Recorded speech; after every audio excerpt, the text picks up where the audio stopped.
CM ಪಟ್ಟಕ್ಕೇರಲು DKShi ಮಹಾ plan. Kanakapura ಬಂಡೆಗೆ ಸಮುದಾಯದ ಬಹುಪರಾಕ್. ಅಣ್ಣನ ಪರ ಅಖಾಡಕ್ಕಿಳಿದ ಡಿಕೆ ಸುರೇಶ್. ಇದು ಚದುರಂಗದ ಎರಡನೇ ಸ್ಟೋರಿ. DK silent game.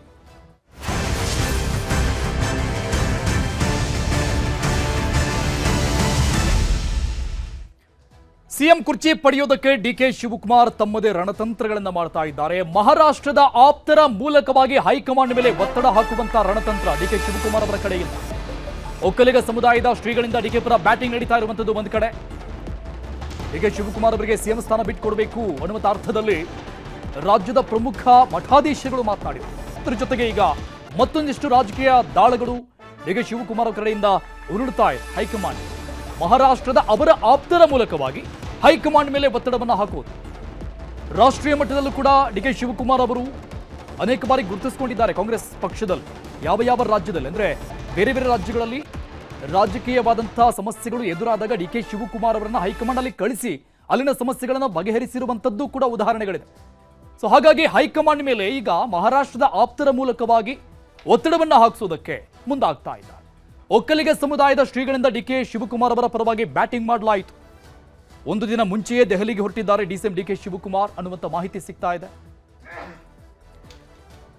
ಹಾಗಾದ್ರೆ ಡಿಕೆ ಶಿವಕುಮಾರ್ ಅವರ ಮಹಾತಂತ್ರ, ಅವರ ರಣತಂತ್ರಗಳು ಯಾವ ರೀತಿ ಆಗಿದೆ ಸಿಎಂ ಕುರ್ಚಿಯನ್ನ ಪಡೆಯೋದಕ್ಕೆ ಅನ್ನುವಂತ ಡೀಟೇಲ್ಸ್ ನೋಡ್ತಾ ಹೋಗೋಣ. ಸಿಎಂ ಕುರ್ಚಿ ಪಡೆದೇ ತೀರಬೇಕು ಅಂತ ಡಿಕೆ ಶಿವಕುಮಾರ್ ನಾನಾ ರೀತಿಯಾದಂತಹ ರಣತಂತ್ರಗಳನ್ನ, ರಾಜಕೀಯ ದಾಳಗಳನ್ನ ಉರುಳಿಸ್ತಾನೆ ಇದ್ದಾರೆ. ನಿನ್ನೆ ದಿಢೀರಂತ ಮುಂಬೈಗೆ ತೆರಳಿದ್ದ ಡಿಕೆ ಶಿವಕುಮಾರ್ ಏಕಾಏಕಿಯಾಗಿ ಮುಂಬೈ ಹೋಗಿದ್ರು ಡಿಕೆ ಶಿವಕುಮಾರ್ ಅವರು. ಹೈಕಮಾಂಡ್ಗೆ ಆಪ್ತರಾಗಿರುವಂತವರ ಮೂಲಕವಾಗಿ ಮನವೊಲಿಕೆಗೆ ಪ್ಲಾನ್. ಮಹಾರಾಷ್ಟ್ರದ ಪ್ರಮುಖ ನಾಯಕರ ಭೇಟಿ ಮಾಡಿದ್ದಾರೆ ಅಲ್ಲಿ ಅನ್ನುವಂತ ಮಾಹಿತಿ ಇದೆ. ಹೈಕಮಾಂಡ್ಗೆ ಆ ಮೂಲಕವಾಗಿ ಒತ್ತಡ ಹಾಕಿಸೋದು. ಎಐಸಿಸಿ ನಾಯಕರ ನಿಕಟವರ್ತಿಗಳ ಜೊತೆಗೆ ಮಾತುಕತೆ ನಡೆಸಿರುವಂತದ್ದು. ಅಂದ್ರೆ ಮಲ್ಲಿಕಾರ್ಜುನ ಖರ್ಗೆ ಅವರ ಜೊತೆಗೆ ಯಾರೆಲ್ಲ ಅತ್ಯಂತ ಸಂಪರ್ಕದಲ್ಲಿದ್ದಾರೆ ಆ ಮೂಲಕವಾಗಿ ಒತ್ತಡ ಹಾಕಿಸೋದು. ಈ ಮೂಲಕ ಎಐಸಿಸಿ ನಾಯಕರ ಬೆಂಬಲ ಪಡೆಯೋದಕ್ಕೆ ತಂತ್ರಗಾರಿಕೆಗಳನ್ನ ಡಿಕೆ ಶಿವಕುಮಾರ್ ಅವರು ಮಾಡಿದ್ರು ನಿನ್ನೆಯೇ ಅಂತ ಚರ್ಚೆಗಳಾಗ್ತಾ ಇದೆ. ಇದೇ ಕಾರಣಕ್ಕಾಗಿ ನಿನ್ನೆ ರಾತ್ರಿ ಮುಂಬೈಗೆ ಹೋಗಿದ್ರಂತೆ ಡಿಕೆ ಶಿವಕುಮಾರ್ ಅನ್ನುವಂತಹ ಮಾಹಿತಿಗಳು ಬಲ್ಲ ಮೂಲಗಳಿಂದ ನ್ಯೂಸ್ 18ಗೆ ಲಭ್ಯ ಆಗಿರುವಂತದ್ದು. ಯಾವ ಕಾರಣಕ್ಕಾಗಿ ಮುಂಬೈಗೆ ಹೋದ್ರು ಡಿಕೆ ಶಿವಕುಮಾರ್, ಅದು ಏಕಾಏಕಿಯಾಗಿ ಅಂತ. ಮಹಾರಾಷ್ಟ್ರ ಕಾಂಗ್ರೆಸ್ ನಾಯಕರನ್ನ ಅಖಾಡಕ್ಕಿಳಿಸ್ತಾ ಇದ್ದಾರೆ ಡಿಕೆ ಶಿವಕುಮಾರ್ ಅವರು. ರಾಜ್ಯದಲ್ಲೂ ಕೂಡ ಅವರಿಗೆ ಬೇಕಾದಂತ ರಣತಂತ್ರಗಳನ್ನ ಹಿಡಿತಾ ಇದ್ದಾರೆ. ಒಂದು ಕಡೆ ಪಕ್ಕದ ರಾಜ್ಯ ಎಐಸಿಸಿಗೆ ಆಪ್ತರಾಗಿರುವಂತಹ ನಾಯಕರನ್ನು ಕೂಡ ಹೈಕಮಾಂಡ್ ಮೇಲೆ ಒತ್ತಡ ಹಾಕಿಸೋದಕ್ಕೆ ಮುಂದೆ ಬಿಡ್ತಾ ಇದ್ದಾರೆ. ಖರ್ಗೆ, ರಾಹುಲ್ ಗಾಂಧಿಗೆ ಆಪ್ತರಾಗಿರುವಂತಹ ನಾಯಕರ ಭೇಟಿ ಮಾಡಿದ್ದಾರೆ ಡಿಕೆ ಶಿವಕುಮಾರ್ ನಿನ್ನೆ ಅನ್ನುವಂಥ ಮಾಹಿತಿಗಳು ಸಿಗ್ತಾ ಇದೆ. ಮಹಾರಾಷ್ಟ್ರದ ಮೂವರು ಪ್ರಮುಖ ನಾಯಕರ ಜೊತೆಗೆ ಸಂಪರ್ಕವನ್ನ ಇಟ್ಕೊಂಡಿದ್ದಾರೆ ಡಿಕೆ ಶಿವಕುಮಾರ್. ಕ್ಷಣದ ಅಪ್ಡೇಟ್ಸ್ ಗಳನ್ನ ಪಡೆದುಕೊಳ್ತಾ ಇದ್ದಾರೆ.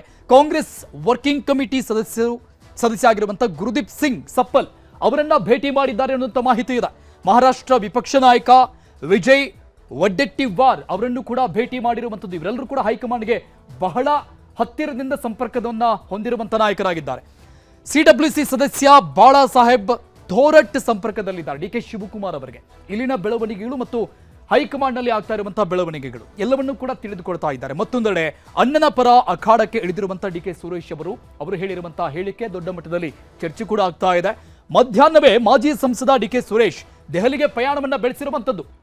ಇವತ್ತು ಮಧ್ಯಾಹ್ನ ಡಿಕೆ ಸುರೇಶ್ ಅವರು ಅಣ್ಣನ ಪರವಾಗಿ ದೊಡ್ಡ ಮಟ್ಟದ ಹೋರಾಟವನ್ನೇ ಮಾಡ್ತಾ ಇದ್ದಾರೆ. ಒಂದು ರೀತಿಯಾಗಿ ದೆಹಲಿಯಲ್ಲಿ ನಾಯಕರ ಭೇಟಿಯಾಗಿ ಮಾತುಕತೆ ನಡೆಸುವಂತಹ ಸಾಧ್ಯತೆಗಳು ಇದೆ. ಮೊನ್ನೆ ಕೂಡ ಹೋಗಿದ್ರು ಅವರು. ಈಗಿನ ಬೆಳವಣಿಗೆಗಳು ಏನಾಗ್ತಾ ಇದೆ ಅನ್ನುವಂತಹ ವಿಚಾರವಾಗಿ ಕೂಡ ಡಿಕೆ ಸುರೇಶ್ ಅವರು ಬಹಳ ಮುತುವರ್ಜಿಯನ್ನು ವಹಿಸಿ ದೆಹಲಿಗೆ ತೆರಳಿರುವಂತದ್ದು. ಇನ್ನು ನಿರ್ಮಲಾನಂದನಾಥ ಶ್ರೀಗಳ ಬಳಿಕ ಡಿಕೆ ಶಿವಕುಮಾರ್ ಪರವಾಗಿ ಮತ್ತಷ್ಟು ಸಮುದಾಯದ ಶ್ರೀಗಳು ಕೂಡ ನಿಂತ್ಕೊಂಡಿದ್ದಾರೆ, ಮಾತನಾಡಿದ್ದಾರೆ. ಡಿಸಿಎಂ ನಿವಾಸಕ್ಕೆ ಆಗಮಿಸಿದಂತಹ ಪಟ್ಟನಾಯಕನಹಳ್ಳಿ ಸ್ಫಟಿಕಪುರ ಮಹಾಸಂಸ್ಥಾನ ಪೀಠಾಧ್ಯಕ್ಷ ನಂಜಾವಧೂತ ಸ್ವಾಮೀಜಿಗಳು ಕೂಡ ಡಿಕೆ ಶಿವಕುಮಾರ್ ಜೊತೆ ಚರ್ಚೆ ಮಾಡಿದ್ದಾರೆ. ಮತ್ತೊಂದೆಡೆ ಇಂದು ಕೂಡ ನಾಗಾ ಸಾಧುಗಳು ಡಿಕೆ ಶಿವಕುಮಾರ್ ಅವರಿಗೆ ಭೇಟಿ ಕೊಟ್ಟು ಆಶೀರ್ವಾದ ನೀಡಿದ್ದಾರೆ. ಮೊನ್ನೆಯೂ ಕೂಡ ಉತ್ತರ ಪ್ರದೇಶದಿಂದ ನಾಗಾ ಸಾಧುಗಳು ಬಂದಿದ್ರು. ಇವತ್ತು ಗುಜರಾತ್ನಿಂದ ಮತ್ತೊಂದು ನಾಗಾ ಸಾಧುಗಳ ಟೀಮ್ ಬಂದಿದೆ ಡಿಸಿಎಂ ಡಿಕೆ ಶಿವಕುಮಾರ್ ಅವರಿಗೆ ಭೇಟಿ ಮಾಡೋದಕ್ಕೆ. ಅವರ ಪಕ್ಷದ ಹಿರಿಯರು ಕೊಟ್ಟಂತ ಮಾತನ್ನು ಉಳಿಸ್ಕೊಳ್ಳಿ, ಶಿವಕುಮಾರ್ಗೂ ಒಂದು ಅವಕಾಶ ಮಾಡಿಕೊಡ್ಲಿ. ಅವರು ಕೂಡ ಇಂದ ವರ್ಗದಿಂದಲೇ ಬಂದಂಥವರು. ಒಕ್ಕಲಿಗರೇನು ಟಾಟಾ ಬಿರ್ಲಾಗಳೇನಿಲ್ಲ, ಸಾವಿರಾರು ಜನ ಒಕ್ಕಲಿಗರಲ್ಲಿ. ಅವರು ಕೂಡ ಬಡತನ ರೇಖೆಗಿಂತ ಕೆಳಗಿರುವಂಥ ಲಕ್ಷಾಂತರ ಕುಟುಂಬಗಳನ್ನು ನಾವಿವತ್ತು ಒಕ್ಕಲಿಗ ಸಮುದಾಯದಿಂದ ನೋಡ್ಬೋದು. ಅದರಿಂದ ಶಿವಕುಮಾರ್ ಕೂಡ ಒಬ್ಬ ಹಿಂದ ನಾಯಕನೇ, ಅವನಿಗೂ ಒಂದು ಅವಕಾಶ ಕೊಡಲಿ. ಅದು ಸಿದ್ದರಾಮಯ್ಯನವರ ನೇತೃತ್ವದಲ್ಲಿ ಅವರ ಮುಖಂಡತ್ವದಲ್ಲೇನೆ ಅವ್ರ ಪಕ್ಷದ ಹಿರಿಯರು ನೆರವೇರಿಸಲಿ ಅಂತ.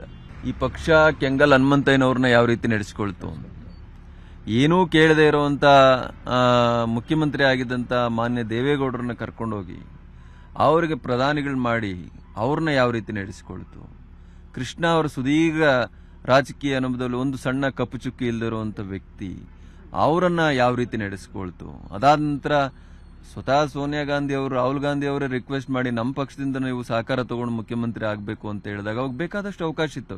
ಸ್ವತಃ ಮೋದಿಯವರೇ 5 ವರ್ಷ ನೀನು ಅನ್ಕಂಡೀಷನಲ್ CM ಆಗು, ನೀನು ನಾವೇನು ಪ್ರಶ್ನೆನೇ ಮಾಡಲ್ಲ ಅಂದಾಗಲೂ ಕೂಡ ಅದನ್ನ ಬಿಟ್ಟು ಆ ಪಕ್ಷದ ಅಂದ್ರೆ ಕಾಂಗ್ರೆಸ್ ಪಕ್ಷದ ಸಹಕಾರ ತಗೊಂಡು ಮುಖ್ಯಮಂತ್ರಿ ಆದರೂ, ಸಾಲ ಮನ್ನಾ ಮಾಡಿದ್ರು ರೈತರಿಗೆ. ಆವಾಗ ಅವ್ರನ್ನ ಎಷ್ಟು ನಿಕೃಷ್ಟವಾಗಿ ನಡೆಸಿಕೊಳ್ಳಾಯಿತು, ಇದೆಲ್ಲವೂ ಕೂಡ ಮನಸ್ಸಿನಲ್ಲಿದೆ. ಆ ಥರದ್ದೇ ಒಬ್ಬ ಬಲಿಪಶು ಶಿವಕುಮಾರ್ ಆಗಬಾರ್ದು ಹಾಗೆ ಅಂತೇಳಿ ಆ ಪಕ್ಷದ ಹಿರಿಯರಿಗೆ ಹೇಳಿ ಬಯಸ್ತೇನೆ.